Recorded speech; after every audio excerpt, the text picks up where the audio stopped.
Hey, it's Brock here from Rock Hill Farms, and I'm at the GIE Expo in Louisville, Kentucky, and this place is massive. Got tons of equipment. Gonna walk around and show you anything that seems interesting to me. One crazy thing already happened. As soon as I walked in, I met up with John Ritter from A Ritter Bit Will Do, and somebody recognized me from the YouTube channel, so I didn't really expect that to happen. But let's walk around and see what they got here.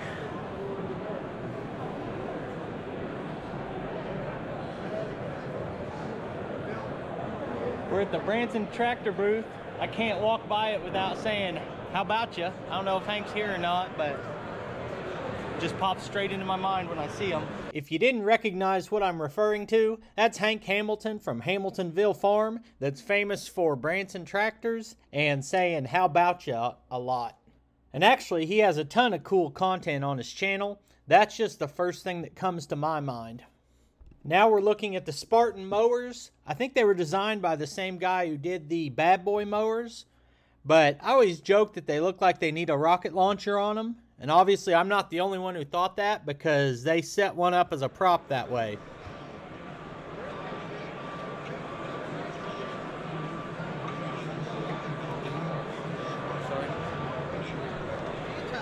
That is massive to be a stand-on mower.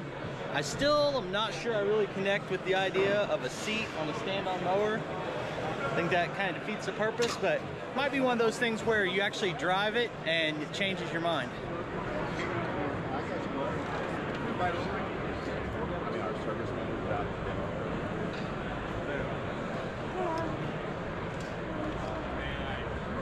I think this is like YouTuber corner because we've already seen John Ritter, Tractor Time with Tim's just down here, and then I think Tony's Tractor Adventure is supposed to be here with TYMs. As soon as I mentioned Tony's name, his wife popped up like it was planned and pulled me over to say hi to him. Hey, bud. Hey, how are you? I didn't want to take up too much of your time, but Man, it was awesome. I just had walked up and I said, I think Tony's supposed to be here, and I was about to walk off and she grabbed me. I didn't recognize you in a button-down shirt. Listen, I'm all spiffied up here. She said anything bad about me? She said she'd been planning how to dump you off the loader. Listen, she's the only one I will let run the tractor. See, we had the Fast 2K come out to our place, and their sponsor was our pole barn bill, and it's got that foam. It's a foam that put the post in the ground, and they sent a contractor out with him. He's a good guy. I love him to death. We become good friends. But he's like, you want me to run the tractor? I'm like, no. My girl right here, she takes care of me, but she finesses the controls, so I won't trust nobody else. If you're doing a pole barn, you're up in on that a lot, aren't you? Yeah, we're doing everything ourselves. We bought the old crane truck. I don't know if you've ever seen it. I didn't. I bought an old truck, been sitting out in the field for 10 years, and got it running, did a wheel start video on it. Yeah. And we call him Ichabod Crane. That's awesome. So that's our crane truck. Old Hank come up with that name.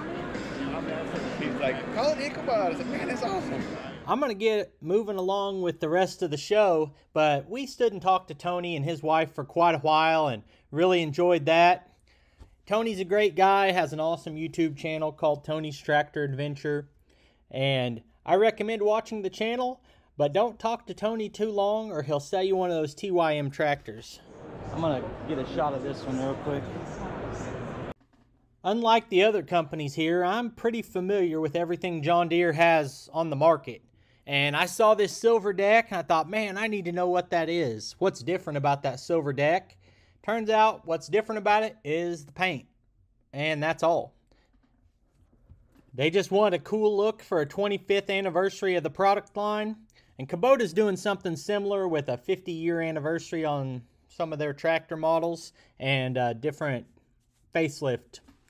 But just paint. Since I have the John Deere stand-on mowers, I always like to look at these Wright stand-ons when I get a chance, because a couple years ago they were basically the same machine. Then the two companies separated off what they were doing, and I'm looking to see how each one progressed without the other.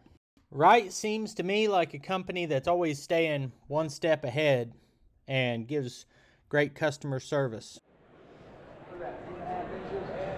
Something like that. Watch how easily this cuts. Watch how cleanly it cuts. Let the chain do the work. like a chainsaw. These Steiner machines really caught my eye. Kind of made me think of a Ventrac with a compact but powerful little unit that attaches multiple different options on the front. They had a flail mower and I think a power rake as a couple of the options set up here. I wanted to ask some more questions but had trouble finding a salesman to talk to about it. When I went outside to drive some of the machines, I didn't get a chance to get on one of these, but I watched them run. I tell you what, this show was so big, it wasn't a drop in the bucket, it was more like a drop in the ocean, what I was able to look at and cover in a video compared to what was actually here. I'm pretty familiar with a lot of the companies that make tractor attachments, but I don't know all the players in the market when it comes to skid steers, so I did a lot of looking at those. It always just catches me first off the sheer size difference between them. But here's one example of an attachment I'd love to have on a new machine is the stump bucket slash grapple combo here. And instead of a 18-inch long stump bucket, that's about a 4-foot long stump bucket. This company was called Jenkins, and it all looked heavy built to me, but what do I know?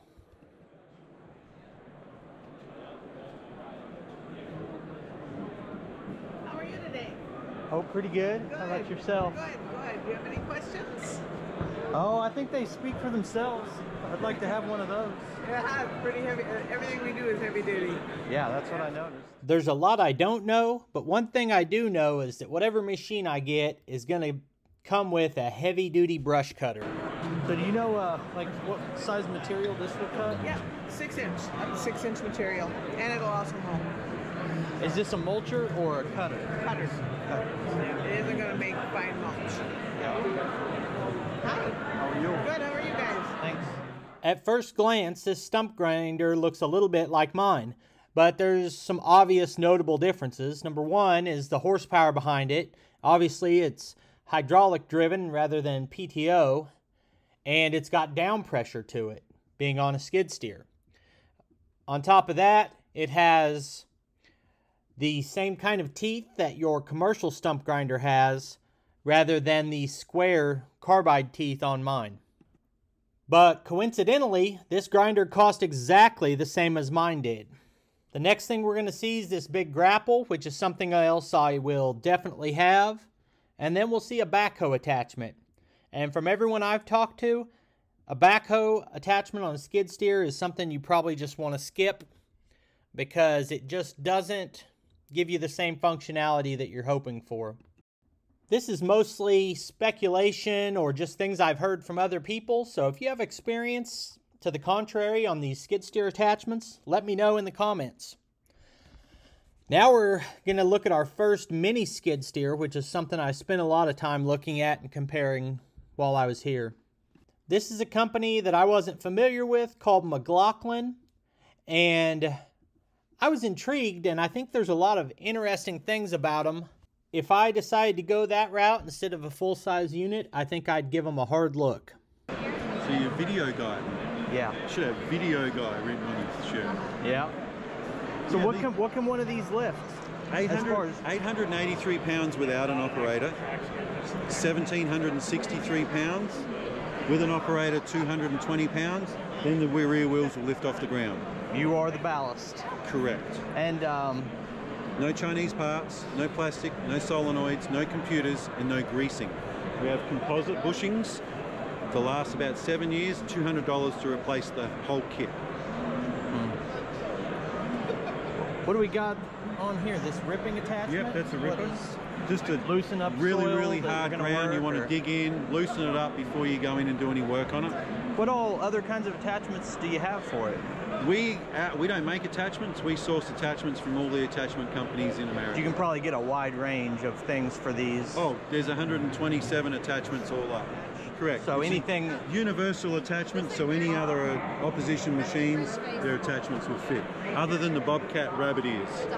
That's the only one that won't fit. But we can get an attachment plate to go on the machine to mount those Bobcat products on this machine. So to drain the oil, you pull the pipe out, drain the oil in any size drum.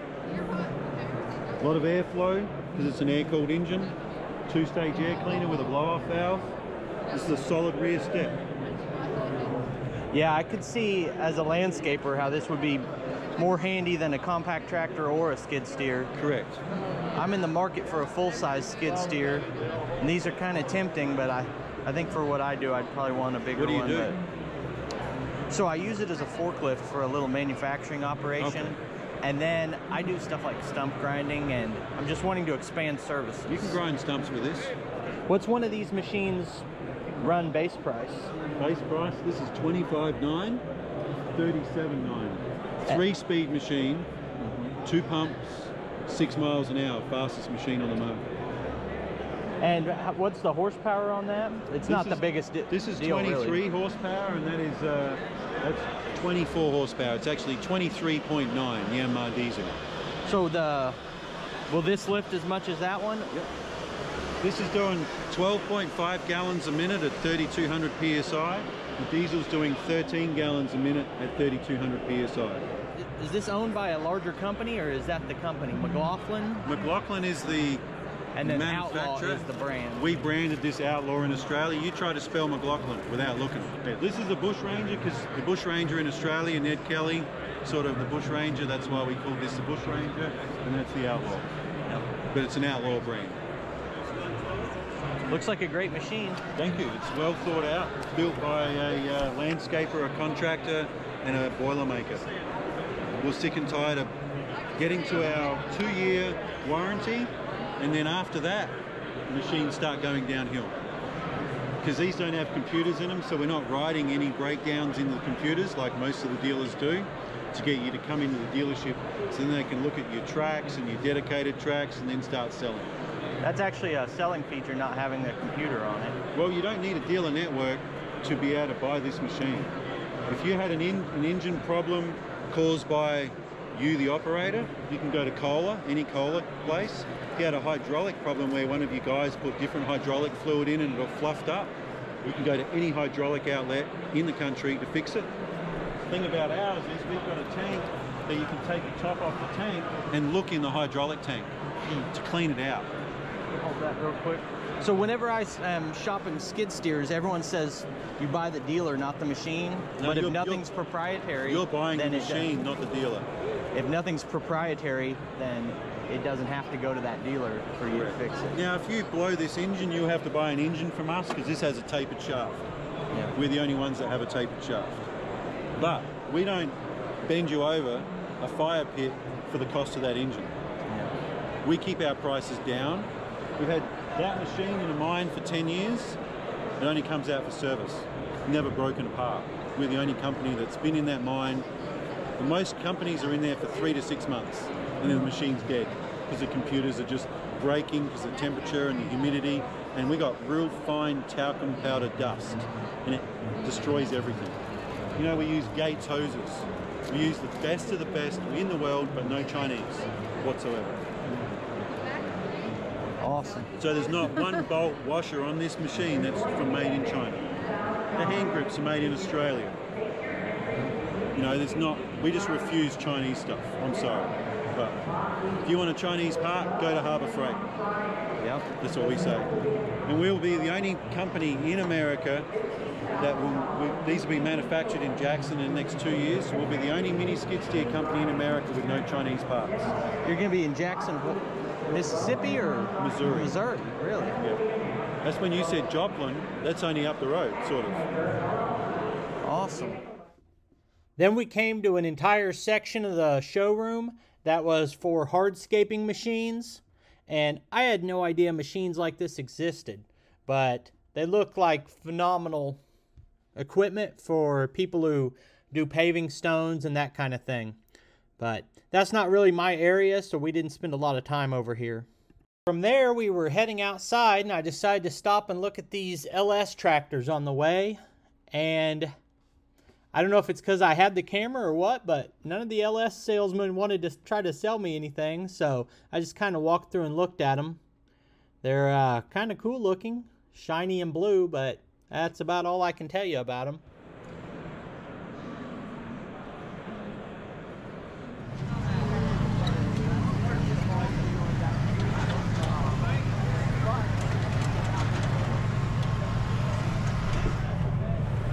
controlled mowers. Might be the future, but I don't think I'm ready for it. Mowing equipment is probably featured more than anything else here at GIE, and I'm not really in the market for mowing equipment right now. So I saw cool stuff, but I skipped over some of it. I was impressed with the look of the Cub Cadet Mowers that are a zero-turn mower, still controlled by the 2 hydrostats, but they've got a steering wheel in them. So it looks like one of your old sit-down snapper mowers, only huge. And those have GPS on them, and they've got some kind of automatic steering control. So definitely a lot of cool stuff here, just not what I was in the market for. The only mowers I drove today were from Bad Boy.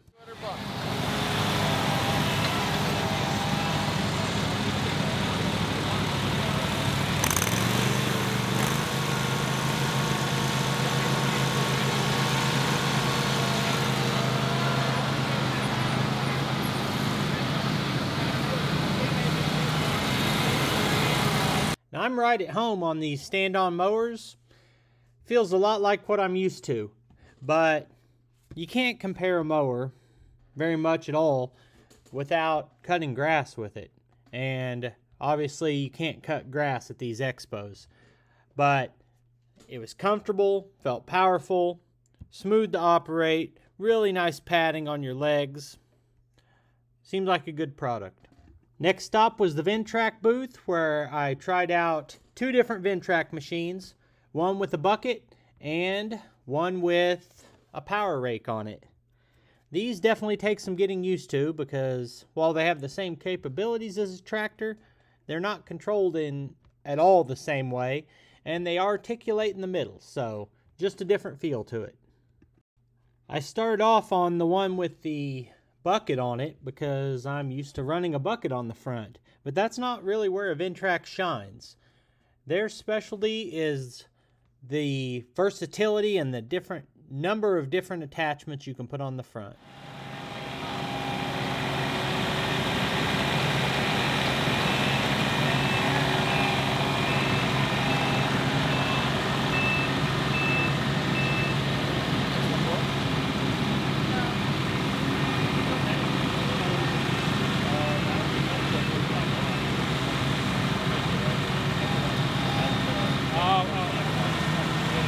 I was wondering, like, why are you asking about that? That's the old one. That was on that power rake.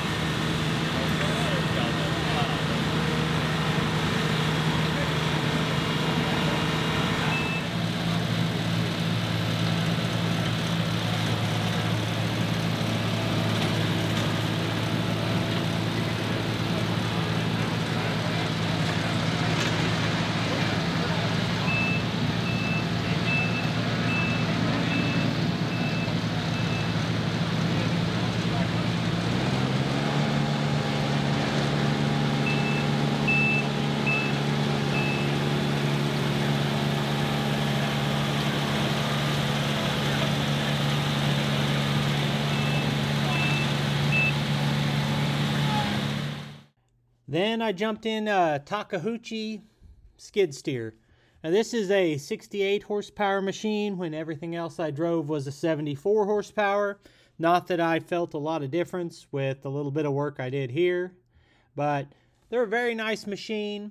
They have the door that's similar to the Kubota skid steer doors that swivel up out of your way so that you can get in and out of the machine even if the loader isn't all the way on the ground.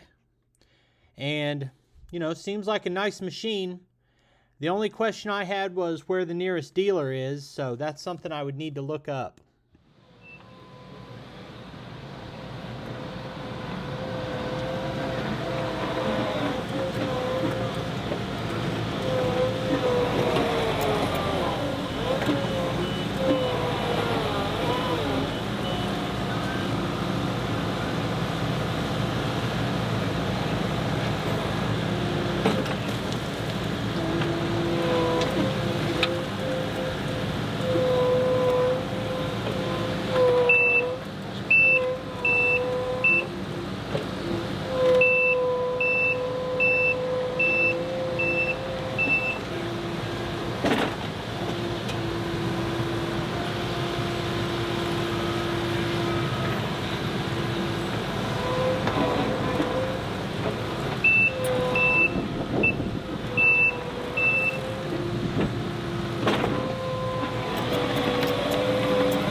The longest line I stood in all day to drive a piece of machinery was this Kubota mini skid steer, or mini track loader.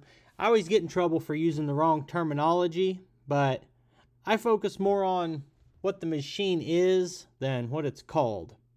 I'd only driven one of these once before, and I drove a couple more after, so I don't have a wide range of experience, but this machine didn't feel quite as smooth or powerful as the Ditch Witch version, and this is Kubota's first attempt at a mini track loader. So I'm not really in a position to compare the brands that much, but I will say that these are a capable machine for how small they are. So it's easy to see the advantages over a traditional skid steer for someone who's doing landscaping or hardscaping work.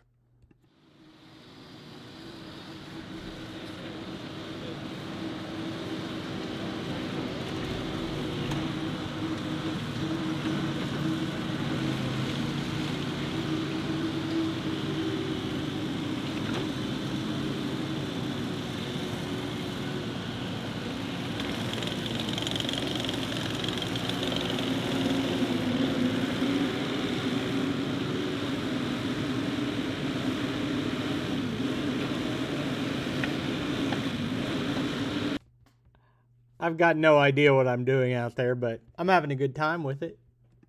This is the second consecutive show that I've been to where I was just blown away by what Ditch Witch brought to the show. And what they brought today was completely different than what they brought last time. But I'm just impressed with their equipment. If you look right now, I'm on a 1050 unit, but across from me there's a 3000 model that has the weight and the lift capacity of a full-size skid steer on a unit that you stand on. I don't know how safe that is or how safe I would personally feel on it, but it's crazy to me that you have a stand-on unit like that that's open air that can lift 3,500 pounds operating weight, which means it can actually lift a lot more.